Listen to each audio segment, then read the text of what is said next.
This conference will now be recorded. अद्य शुक्रवासरः अथवा शुभवासरः माघशुद्ध दशमी दिनांक 11 फेब्रुवारी 2022 प्रसरत्न समुच्चय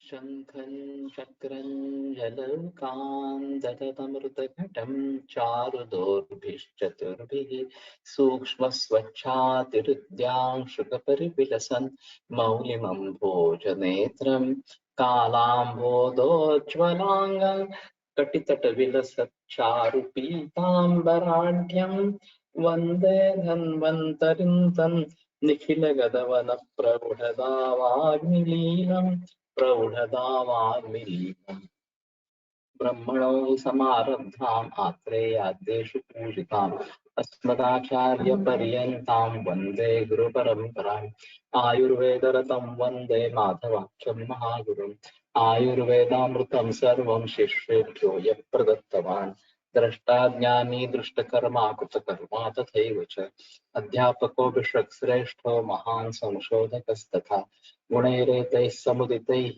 यत्कार्यं प्रतनोति सः समृद्ध्यर्थं हि कार्यस्य वयं प्रयतामहे सरस्वत्यै नमो यस्याः प्रसादात् पुण्यकर्मभिः बुद्धिदर्पणसङ्क्रान्तं जगदध्यक्षमीक्षते आत्रेयं प्रथमं वन्दे आयुर्वेदजगद्गुरुम् आयुर्वेदामृतं सर्वं गृहीत्वा सुरेश्वरात् अग्निवेशादिकेभ्यो यत् प्रयच्छत् सत्तमः प्रथमन्तकर्तारम् अग्निवेशं नमामि।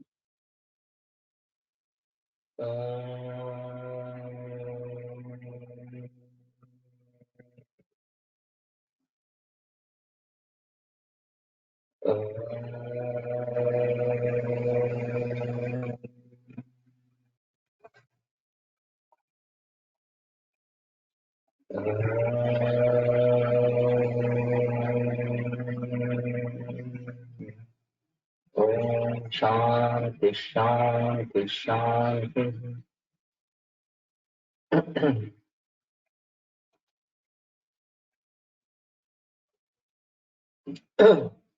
अथ गृहिणी चिकित्सा मनः संगृह्य संगृह्य कदाचित यदि रेचे अरुचिश्रयसुरमान्यम गृहिणी रोग लक्षणम। तो थोड़ा अलग तरीके से गृहिणी का लक्षण बताया गया है। मुहुर्बद्धम मुहुर्द्रवम, ये जो क्लासिकल टेक्स्ट में है, इसके बावजूद संगृह्य संगृह्य कदाचित यदि रेचे तो संग्रह संग्रह होता रहता है और एकदम विरेचन हो जाता है। अरुचित श्वयतु मांद्यम, ये ग्रहणी रोग का लक्षण है। यहाँ जो भी लक्षण बताए गए थे इतने शॉर्ट में है और केवल रोग के लक्षण बताया गया है, उसके प्रकार उपप्रकार या फिर अवस्थाएं वगैरह वगैरह बारे में कुछ भी बहस नहीं है। केवल ये औषध के लिए ही ग्रंथ लिखे गए हैं। अतः गृहिणी वज्र कपाट मृतसूता भृतंगंधम यवक्षारम सटगणम वचा जया समम सर्वं जयंती भृंगजद्रवैः जंबीरैर्हं मर्द्यं योजयेत् तच्च गोलकं मंदमंदं शनैः स्वेद्यं यामार्धं लोहपात्रके रससाम्ये प्रतिविषा देया मोचरसस्तथा भावे द्विजया द्रावैः शोष्यं पेश्यं च सप्तधा रसो वज्र कपाटोद्यम निष्कार्धं मधुनालिके। तो मृतसूत पारद भस्म अभ्रगंध यवक्षार टंकण वछा जया, ये सभी संभाग इस प्रकार का लेना है। और फिर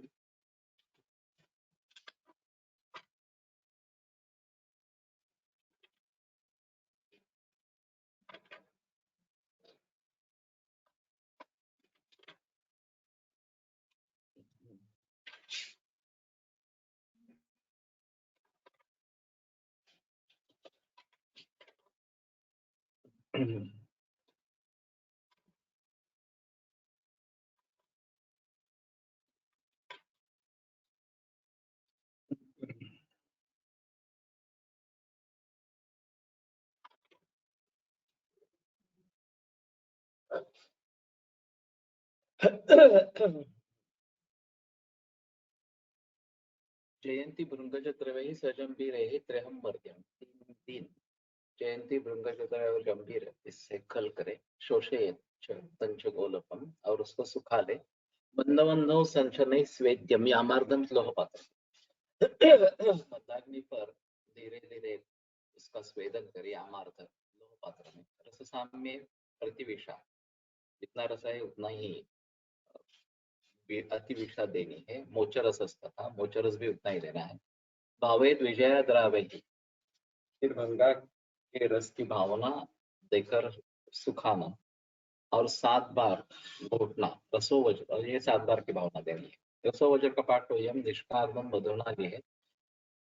वन्नी शुंठी बिड़ल बिल्व लवणम पेशयेत समम। तो चित्रक सुंठ बीड़ बिल्व लवण ये सब संभाग लेकर पिबेत उष्णाम बसा चालू वातोत्थान ग्रहणी। और ये गर्म पानी के साथ पीना है, तो वातज ग्रहणी के लिए ये बताई गई। एक बार पढ़ लेते हैं। भारत भस्म रस सिंदूर अभ्रक भस्म शुद्ध गंध यक्षा शुद्ध टंकण व चूर्ण तथा चया। जयंती चूर्ण संभाग इन सबों का लेकर जयंती तथा भृंगराज के रस या क्वाथ से अलग अलग भावित करे तथा जम्बोरी नींबू के रस के साथ 3 दिन तक मर्दन करे, गोलक बनाकर सुखा ले। इसके बाद लोहे के पात्र में गोलक को रखकर मंद आंच पर 8 से आधे मुहूर्त तक स्वेदन करें, आधे प्रहर का स्वेदन करें। स्वांग शीतल होने पर कढ़ाई से निकालकर महीन पीस ले और उसमें पारद भस्म के बराबर आतिश का चूर्ण, मोचरस का चूर्ण मिला दे। इसके बाद भांग के क्वाथ से 7 बार भावित करें तथा 7 बार सुखा ले। प्रत्येक बार भांग के क्वाथ से 7 घोटे और सुखा ले। यह क्रिया 7 बार करें। इसके बाद पीसकर शीशी में भरकर रख दें। यह वज्रकपाट रस ग्रहणी रोग में आधा निष्कर्म की मात्रा में शहद के साथ चाटे। कुछ टीकाकार जया शब्द से भांग को ग्रहण करते हैं, जयंती शब्द से अरणी को, शमी वृक्षों को ग्रहण करते हैं। विजया भांग के रस के 7 बार भावित करने तथा सुखाने का निर्देश किया गया है। औषध को अच्छी तरह पीसकर भांग के क्वाथ में मिला दे और रात भर रहने दे।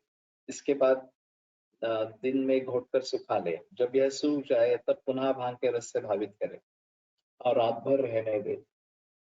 रहने के बाद दिन में घोटकर सुखा ले। इस प्रकार 7 बार भावित करे और सुखा ले। इसके बाद यह वज्रकपाट रस तैयार होता। मैंने एक अजीब सुना था कि पोस्ट का डो इस नाम से इस भांग के बाह्य जो कवच होता है फलों का, वो मिलता है और वो भांग के बदले में प्रयोग में लाया जाता है। तो ये एक थोड़ा अलग इस प्रकार का रहेगा। वैसे मध्य प्रदेश, उत्तर प्रदेश में भांग मिलती है और खासकर महाशिवरात्रि के दरमियान जरूर मिलती है। अभी महाशिवरात्रि आएगी। तो काफी प्रचलन भांग पीने का इस प्रकार का। तो शायद उस समय हम अगर इकट्ठा करके रखें तो इस प्रकार के औषधियों में जरूर प्रयोग में ला सकेंगे। अतः अग्निकुमारः दग्ध्वा कपर्दिका पिष्ट्वा तृषणं टङ्कणं विषं गन्धकं शुद्धसूतं च तुल्यं जम्बीरजैर्द्रवैः मर्दयेत्। भक्षयन्माशं परिचाच्य लिहेदनु लिहन्ति गृहिणी रोगं पथ्यं तक्रौदनं पिता। थोड़ा आसान है। अग्निकुमार मिलता है मेरे ख्याल में। पाठ यही है, कहीं देखना चाहिए। तो कपर्दिक को दग्ध करके, पेषण करके त्रिषण, टंकण, विष, गंधक, शुद्ध सूत ये सब तुल्य लेकर गंभीर द्रव से मर्दन करें, इतना ही है।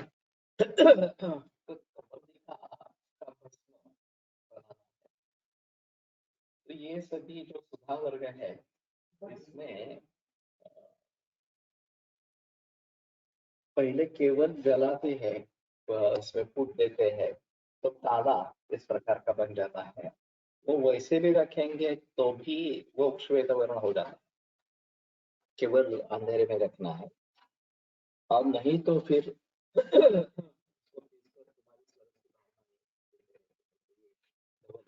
करता है।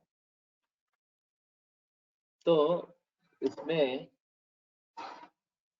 देखता अग्नि कुमार रस, ओके। तो वैद्यनाथ का अवेलेबल है, तो इसमें ज्यादा कुछ नहीं है। और नाम से तो गृहिणी के लिए है ऐसा तो पता नहीं लगता, लेकिन मरीच आज्य, और ये मरीच और आज्य ये भी काफी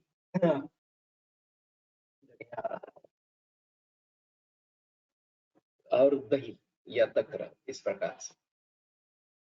तो मरीच के उष्ण तीक्ष्ण गुण को कम करने के लिए उसके साथ में घी मिलाना, और तक्रोदन या दध्योदन, वैसे दही के साथ घृत और शर्करा ये देने का निर्देश है, तो शायद ये भी बात होती है। तो अग्नि कुमार मिलता है तो शायद गृहिणी के हिसाब से मिलाए। पथ्यम तक्रोदनम हितम शंभुकादि चूर्णम दग्ध शंभूक सिंधुत्थ तुल्यं क्षौद्रेण लेहे निष्कैकैकं निहन्त्याशु गृहिणी रोगम उत्कटम।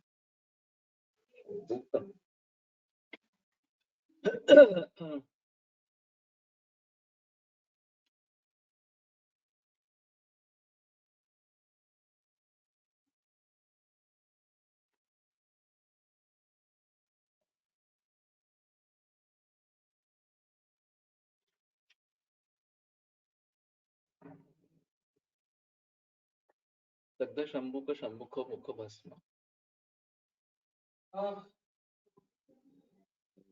ध्यान में नहीं आ रहा शंभुक का मतलब क्या है। तो दग्ध शंभुक सिंधुत्थ तुत्थ तुल्यम क्षौद्रेण वर्म, तो ये दोनों संभाग संधा और ये संभाग लगे शेर से का चाटे, थोड़ा आसान लगता है। शंभुक का मतलब मेरे ध्यान में अभी आ नहीं रहा, और हिंदी में ये मिल नहीं रहा।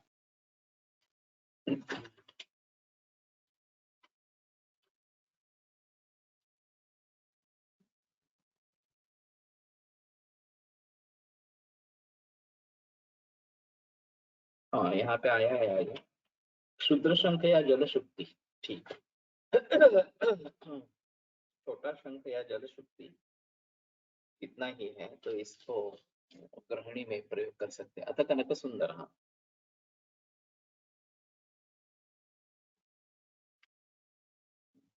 इंगुलम मरिचं गंधम पिप्पली टंकणम विषम कनकस्य च बीजानि समावशम विजया द्रवैः मर्दयेत् याममात्रं तु क्षणमात्रं वटीकृतम् पक्षे गृहिणी हंति रसस कनक सुंदर, ये बाजार में मिलता है। और शायद इसी पाठ से बना है। इंगुर मरीच गंधक पिप्पली टंकण और अतिविष विष कनकस्य च बीजानि और बीज, इस प्रकार से। चूर्ण संभाग लेके और भांग की भावना देते द्रव की, मर्दयत याम मात्रम तो क्षण मात्रम वटी कृतम, तो याम खल करे और फिर क्षण मात्रा में वटी करनी है। भक्षेत ग्रहणी अंगदिमांद्यम ज्वरम तीव्रम अतिसारंच नाश्रयेत तद्यन्नम दापयत पथ्यं गवाच्यम तक्रमेव। अग्निमांद्य ज्वर तीव्र अतिसार इसका नाश करता है, खास करके सशूल ग्रहणी, सशूल प्रवाहिका, इसमें कनक सुंदर अच्छा काम करता है। सामावस्था ज्यादा है तो सर्वांग सुंदर भी अच्छा काम करता है, विशेषता सामरक्त काम इस प्रकार का मतलब प्रकार का, तो सर्वांग सुंदर काम करता है। तो कनक सुंदर शूल में विशेषता काम करता है। और इसमें अग्निमांद्य और ज्वर ये भी बताए गए हैं। दध्यन्नम दापयत पथ्यम गव्याजम तक्रमेव, गो या बकरी का तक्र और दध्यन्न ये पथ्य के रूप में देना है। तो गृहिणी का पाठ रस रसाब्रगंधा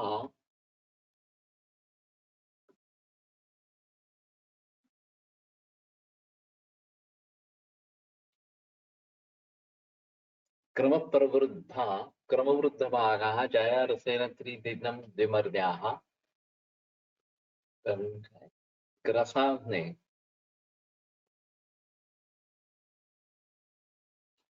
गद्याणकार्धम मधुना समेतम। गद्याण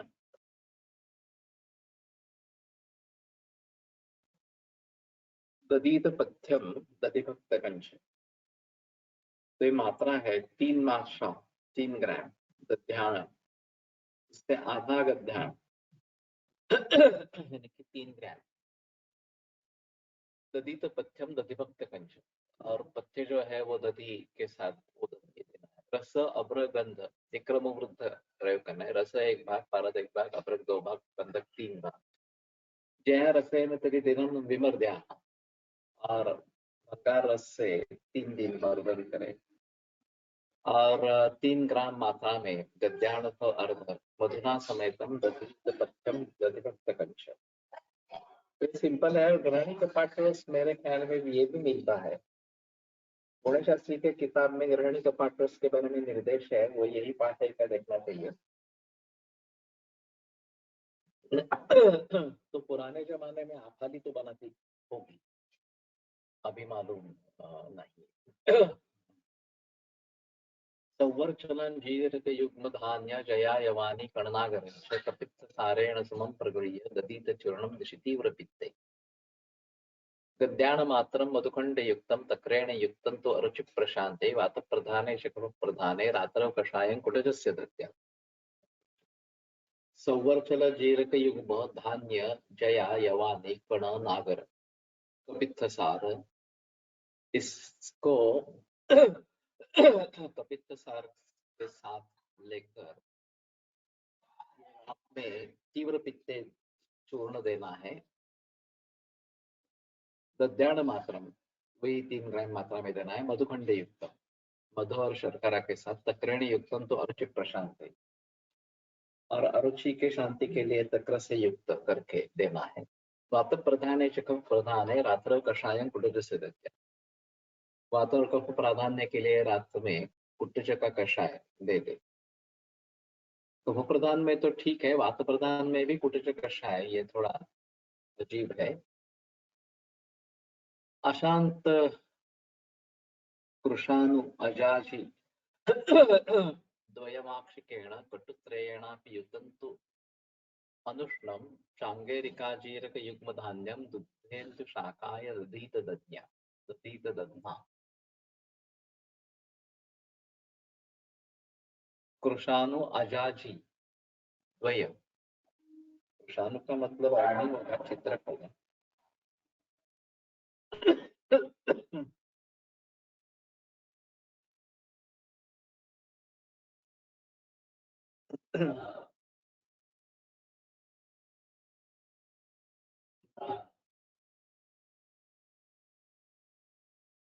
ये यहाँ पे नहीं है, ये कहाँ गया नहीं।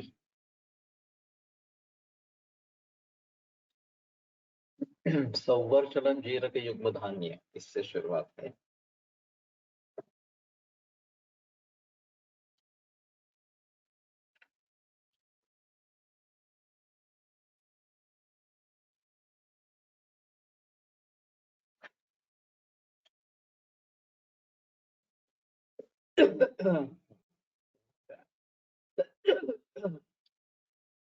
संवर्चन नमक, सफेद जीरा, साहा जीरा, धनिया, शुद्ध भोग, जया यवानी, अजवाइन,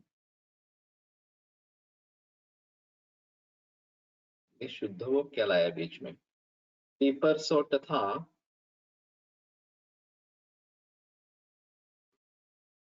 सूखा कैथ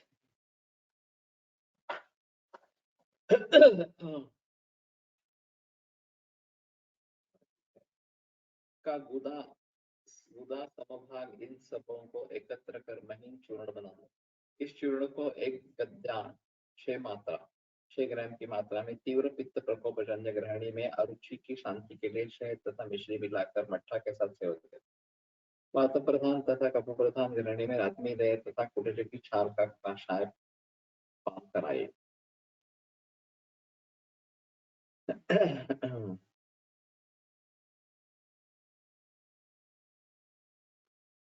तो कैद का मतलब इन्होंने ये कपित्थ किया है, का गुदा संभाग।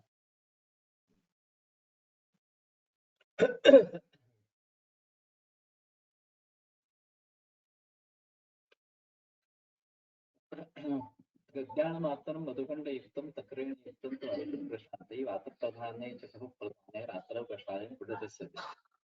ये जो छोटे छोटे इस प्रकार के मुद्दे आए हैं कि वात प्रधान या कफ प्रधान हो तो कुटज कषाय देना, इसके आधार पर कुटज का कब कैसे प्रयोग करना है ये थोड़ा सोच सकते हैं। अभी जब औषध कोश बना पेड़ तेल मार्केट में, तो उसमें एक दवा किन किन रोगों में टेकेरी फॉर्म में सिंगल इस प्रकार से कहाँ पे आई है ये सामने आता है, और फिर वही दवा किसी संयोग के साथ दूसरे द्रव्यों के साथ किन किन रोगों में आती है ये भी वहां पे मिल जाए। अब उस योग को देखेंगे तो इस योग में और कितने सहभागी द्रव्य हैं ये सभी बातें सामने आ जाती है। तो एक द्रव्य के अध्ययन के लिए ये काफी अच्छा इस प्रकार जब ये रेफरेंस भी इसमें समा जाएगा प्रातिपदिक कोश, तो वात प्राधान्य या कफ प्राधान्य है तो कुछ जो छाल का कषाय देना है एक ग्रहणी रोग में इस प्रकार से, तो ये बात सामने आ जाएगी। तो इस तरीके से एक द्रव्य के सभी प्रकार के उपयोग और सभी गणों में उसका वर्गों में उसका निर्देश कि आरगोदादि गण में है, ये इस वर्ग में है वगैरह वगैरह इस प्रकार से, और फिर उस वर्ग का कहाँ पे निर्देश है वगैरह इस प्रकार से जो बात की जाती है वो सभी रेफरेंसेस सामने आ जाते हैं, और एक द्रव्य किसी ना किसी तरीके से किन किन रोगों में दोषों में प्रयोग में लाया जाता है ये सामने आ जाता है। तो ये काफी अच्छा इस प्रकार का है।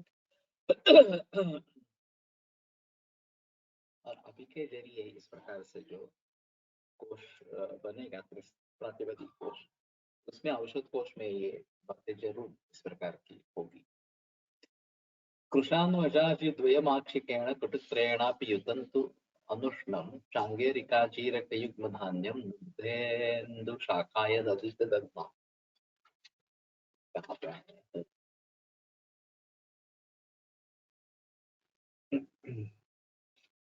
यहाँ पे आ गया कृशानुवजाजि द्वयमाक्षिकेण।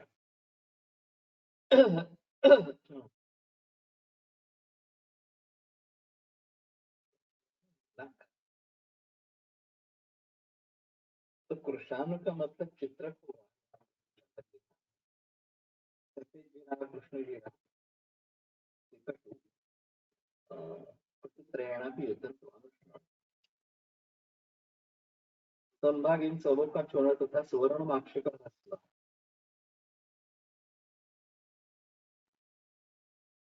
यहाँ पे रहा। हाँ बुधय माक्षिकेण। तो माक्षिक का मतलब यहाँ स्वर्ण माक्षिक किया है कि मात्रा में शीतल जल से सेवन करें, अथवा चांगेरी साहजीरा सफेद जीरा धनिया तथा दुग्धिका संभाग इन सबों का चूर्ण ग्रहणी रोग में सेवन करें।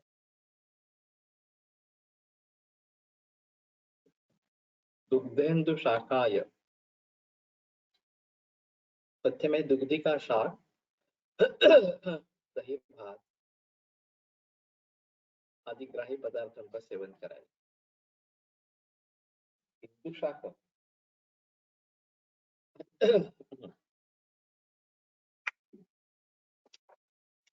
हिंदू का मतलब तो चंद्र होता है।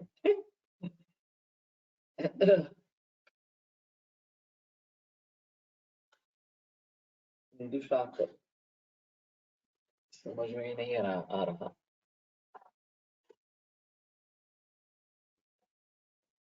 यहाँ पे दिखते हैं कुछ लिखा है कुछ चित्र के मैं बता रहा था। चांगेरी अम्ल नहीं बताए, इंदु शाखा के बारे में कुछ नहीं बताया। चंड संग्रह गदैक कपाट।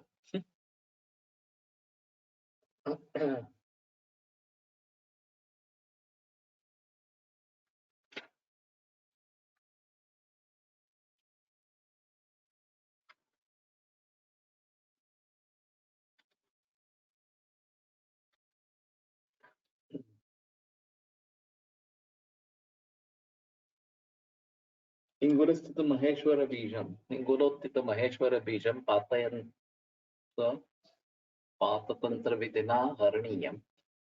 हिंग गंध कणकण सूताभ्र तुल्यं कोकिलाक्षमयं कोकिलाक्षमथ च आयस खल्ले वर्धनीयम अभिधारण युक्ते धूमहीन दहनोपस्थे यावद एष जलशोषण दक्षो जीरकार्दक युतेन सवल्लः संग्रह ज्वरम अतिश्रुति गुलमान अर्षसांश विनिहंति समूह वासुदेव कथितो रसराजश्चंड संग्रह गदैक कपाटः। कपाट का मतलब क्या है?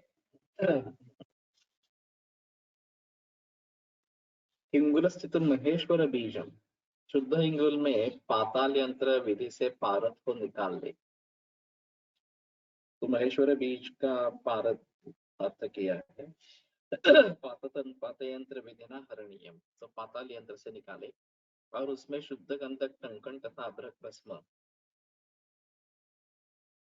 गंध टंकण मृताभ्रक तुल्यम कोकिलाक्ष अथ च आयस खल्ले और तालीम खाना चूर्ण के पहले पारद गंधक की कजली बना ले, संभाग इन सबों को लोहे के खरल में डालकर मर्दन करे और निर्धूम कोयला के आग पर रखकर लोहे की मुसलों से खोदता रहे। दहनोपरि संस्थे यावदेश जलशोषण दक्षो जलकारत्रक युतेन सवल्लः।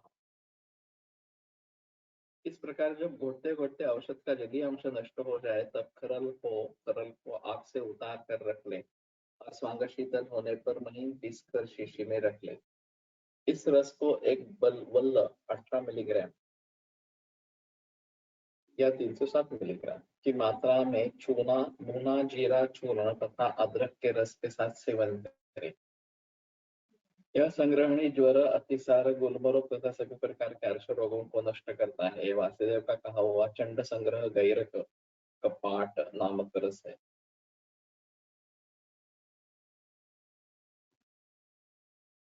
कपाट का मतलब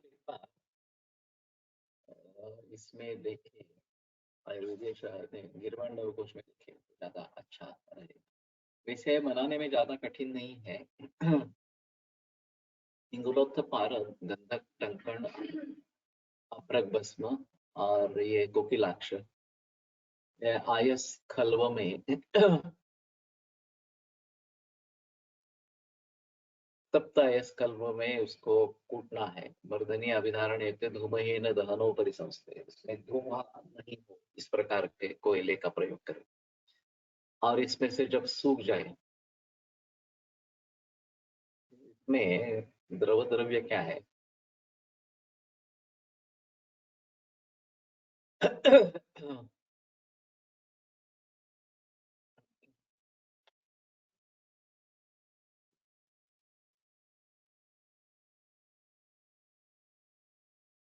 वैसे कुछ द्रवांश नहीं है, ये थोड़ा पिघल जाएगा शुरू में शायद गर्म होने के बाद, और फिर जब द्रवांश सूख जाएगा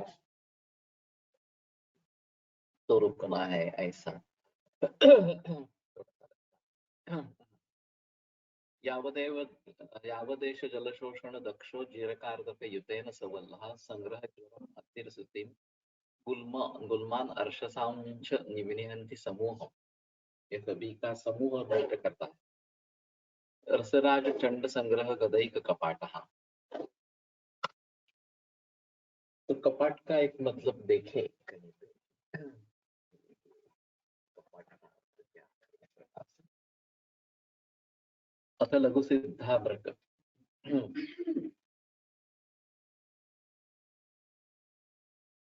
ये एक देखते हैं फिर रुकेंगे।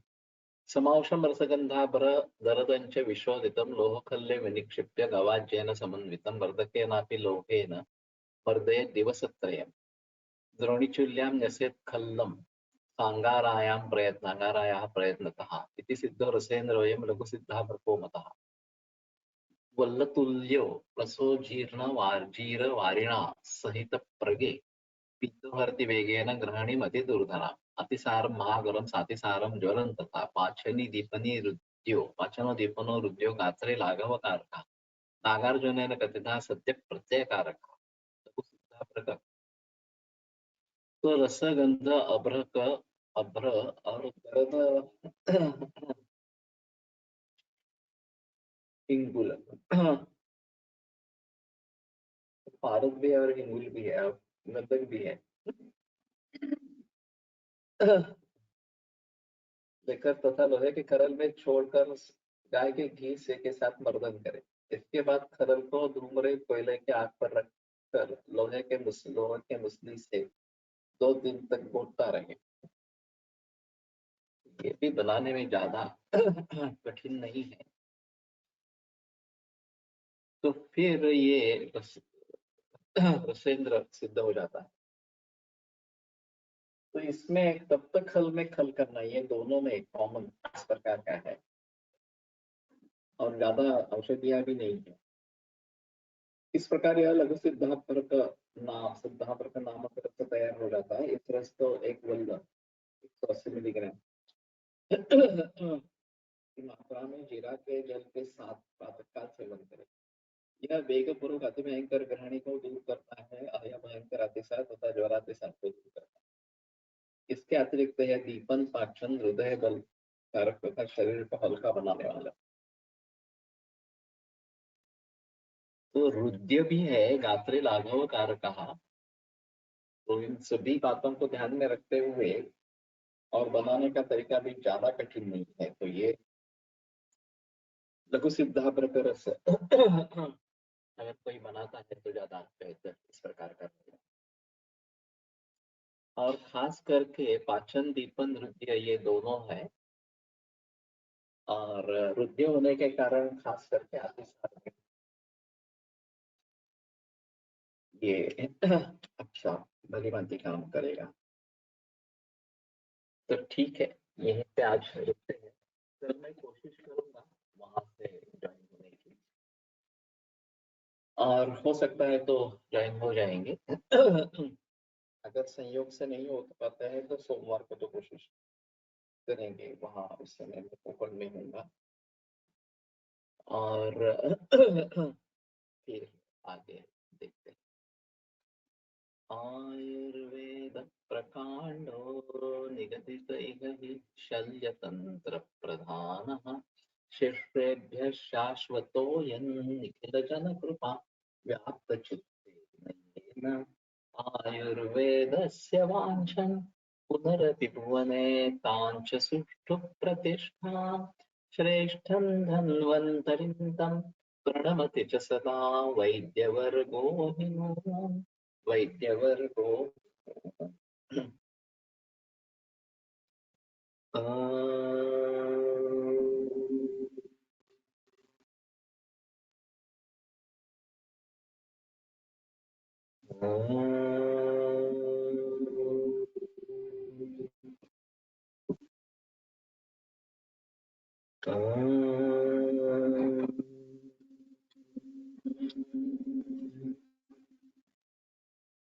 ओम शांति शांति शांति।